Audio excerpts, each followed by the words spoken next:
na contact yung mga kapatid. Okay, so let's na kayo makakabalik ng tuluyan. Okay. Dito sa Nablus mga kapatid, kapag kayo papasyal dito, lalo na kung malinaw yung sikat ng araw, yung sasalubong sa inyo ay dalawang mountain mga kapatid. Yung pagpapasok kayo dito, pag ganyan tayo kanina, di ba? Yung dito, yung mountain sa side na ito, ang tawag doon ay Mount Ebal. At yung side naman dito, yung inakit natin, that is Mount Gerizim mga kapatid. Ngayon, dito sa Mount Gerizim, ang mga naninirahan dito ay yung yung Samaritans. Kapag sinabi natin sa Samaritans, sila yung mix na lahi mga kapatid ng Jew at saka ng ibang lahi mga Canaanites mga kapatid. Okay? So yun yung identification ng mga Samaritans. Hindi sila, wag na malakas ba? Rinig naman, di ba? So yung Samaritans, ibig sabihin nun, sila ay may partly meron silang lahi ng Jewish pero hindi na sila pure mga kapatid. Ngayon, ano ba yung pinaka-interesting point dito sa Mount Gerizim? Kung sa kasi 12 tribes of Israel, di ba? Sa Mount Ebal, once in a year, umaakot doon yung 6 tribes ng Israel. At ano yung ginagawa ng 6 na lipi ng Israel when they go up in the Mount Ebal? Ang ginagawa nila doon, they pronounce curse sa kanilang mga kaaway, mga kapatid. Sa lahat ng kanilang kaaway, nagpupronounce sila ng sumpa o ng curse doon sa kanilang mga kaaway. Let's say, sabi natin, matalo kayo, maghirap kayo, magkaroon ng salud sa lupa ninyo. Something like that, mga kapatid. So yung 6 tribes ng Israel, yun yung kanilang tungkulin, umaakit sa Mount Ebal para i-curse, sumpa yung kanilang mga kaaway, mga kapatid. Kasi alam nyo naman noon, napapaikutan sila ng mga kaaway nila. And itong lupay na ito, ginigma nila yung mga nanirahan dito, kaaway nila mga kapatid, lahat ng nanirahan dito. Kasi hindi sila taga rito, mga kapatid. Okay?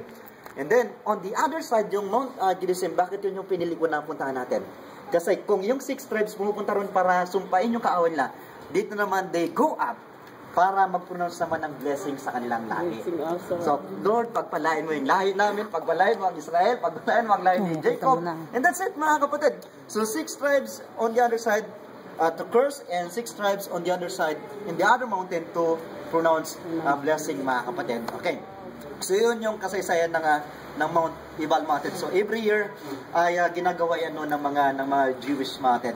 So, what else? Ano ba yung interesting story dito sa Gerizim? Punta na tayo ngayon sa New Testament, okay? Kasi itong Mount Gerizim, sakop siya ng Samaritan village mountain. Kaya nakita nyo doon kanina yung mga side na Samaritan. Okay. So, nung ang Panginoong Jesucristo ay bumalik na sa langit, meron siyang mga iniwan ng mga apostol. At yung isa sa kanyang apostol mountain ay pumunta dito sa lugar ng Samaria. Okay? Samaria. Okay. So ngayon, yung mga nandito, iba yung paniniwala nila kaysa sa paniniwala ng mga Pilipino kapatid. Kaya ano nangyari? Kung pumunta si Paul dito, hindi kinikilala ng mga Samaritans yung Panginoong Jesucristo. Parang yung mga Hudyo ngayon. So anong kanyang ginawa? Nangaral siya mga kapatid sa lugar na ito, ipinakilala niya yung Panginoong Jesucristo.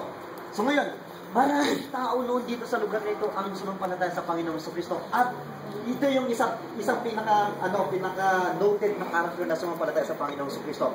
Walang iba kundi si Simon Mackett. Sino ba itong si Simon?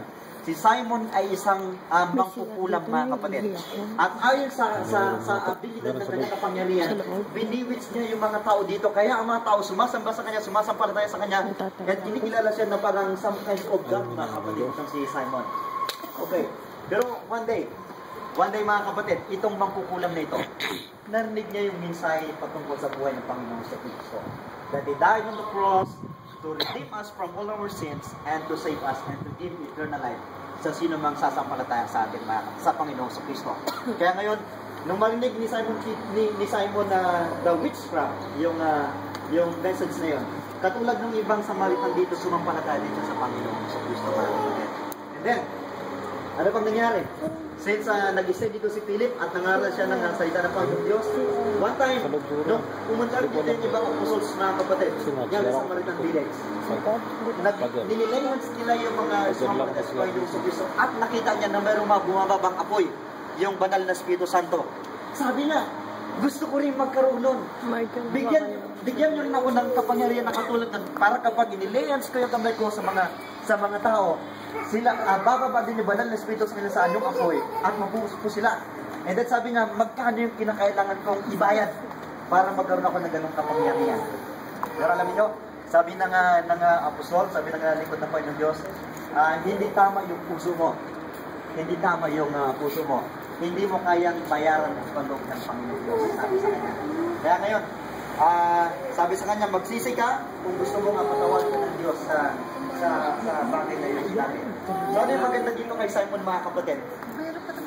Nung sinabi sa kanya kung ano yung mistake niya, hindi siya nagdalawang isip, mga kapatid. Sabi niya, hindi bang ipanalangin ako sa Diyos na ako'y patawarin niya sa aking pagkakasala.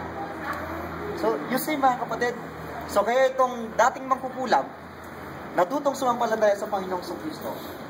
And then, what else, mga kapatid? Natutunan niya kung paano magsisip, magpakababa doon sa maling ginawa niya. Ginawa niya sa Panginoong Kristo. On the spot, mali yung ginawa mo. And he said, ipanalangin mo ako na patawarin ako ng Panginoong Diyos. So yun, si Simon, mga kapatid, mangkukulam, pero binago ng Panginoong Diyos, naging mananampalataya, naging Kristiyan, naging tagasunod ni Kristo. Okay? So yun yung kwento sa Mount Gerizim. And every year, nung Old Testament, mga pumapatay ng bull yung mga Hudyo, at lahat ng kasalanan nila ay itinatransfer nila doon. At hanggang ngayon, sinicelebrate pa rin yung Passover na yan dyan sa Samaritan na village. Nakita niyo yung mga kanina ng kapatid? Sila yung nag-celebrate ng ganong law sa Old Testament. Okay? So marami na akong sinabi, may nasabi pa ako, Pastor Edwin, ikaw na yung the Good Samaritan. Okay? Okay lang ba kayo? Naiintindihan ninyo, mga kapatid? Okay. Okay. Yung lahat po ng mga sinabi ni Pastor Aris, naganap yun. Pero ito yung kukwento ko sa inyo, hindi ito naganap. Ito kakaiba rito eh. No? Ang tawag po rito ay parable of the good neighbor. Okay? Parable. What is a parable? A parable is a story. When you have Marble. Okay. Istorya lang talaga siya. Istorya lang siya, pero mahalaga kasi meron siyang meaning. Meron siyang heavenly message. Okay? Now, bakit po sinabi ni Jesus Christ yung story na yon? Kasi po, by that time, mga kapatid, ang mga Samaritans, ang tingin po nila ng mga pure-blooded ng mga Jew ay mga kwan talaga, hindi mga Jew. Kasi half-blood lang sila. Okay? So, mix sila. Mix sila. So, kumbaga, mestizo. Mga mestizo sila. So, hindi sila considered na pure Jew. Dahil doon, nire-reject sila ng mga Hudyo. Ang tingin nila sa kanila ay mga second-class citizens. Second-class citizen, kami ang first class. Kaya ang tingin nila sa kanila, mga mababang uri. Now, here you are. So, Jesus Christ, kung sino ba ang so, sinabi ni Jesus na ito isang lalaki, Nadarin ako sa TV. dumaan. Umigi yan sa tabi-tabi. Na kung saan ang kapatid ay tumabayan siya at tinambangan Hindi TV ng yan. mga tao. Po, at pagkatapos, lahat ayun sa kwento ni Cristo, iniwan yung tao half dead. Halos pumatay na siya. Pero dumaang dalawa. Ang una po ay pari. Pero dahil nakita yung kanyang kadalagayan, diba sa pari, bawal-bawas ng dugo. Dahil religious sila. So, imbes na umiwas dito ng daan. Pero namang pangalawa, yung Levita, katulong ng pari. Supposedly, dapat tumulong sa kanya. Pero dahil ginaya yung naman sa kanya, may pasandaan, hindi tumulong. Parang Hudyo. At kapwa Hudyo mga kailangan, pero hindi siya tumulungan. Pero merong pangatlo. Ang taong ito ay hindi nila kakulan, hindi maharlika. Hindi siya pure blood. Siya ay isang Samaritano. Samaritano na tinuturing nilang second-class citizen. Pero ito, yung nagmagandang loob sa kanya. Binuha siya, isinakay sa kanyang sariling asno, dinala sa isang bahay, sinagot ang kanyang gastusin. Nangako pa na ibabalik doon sa taong nag-alaga sa kanya yung natitirang babayarin hanggang sa matapos ang pagpapagamot ng Hudyo. Matapos pag tinanong sila ng Panginoon, sino sa tatlo ang totoong kapwa-tao? Ang Samaritano. Ang Samaritano ay hindi nila itinuring ang kapwa nila. So dahil ko doon, hinihintay ng Panginoon yung katotohanan na sino nga ba talaga? Ano nga ba talaga ang sukatan ng pagiging kapwa? Ang totoong sukatan ng kapwa-tao ang hindi yung status. Hindi yung sino pa ka natin.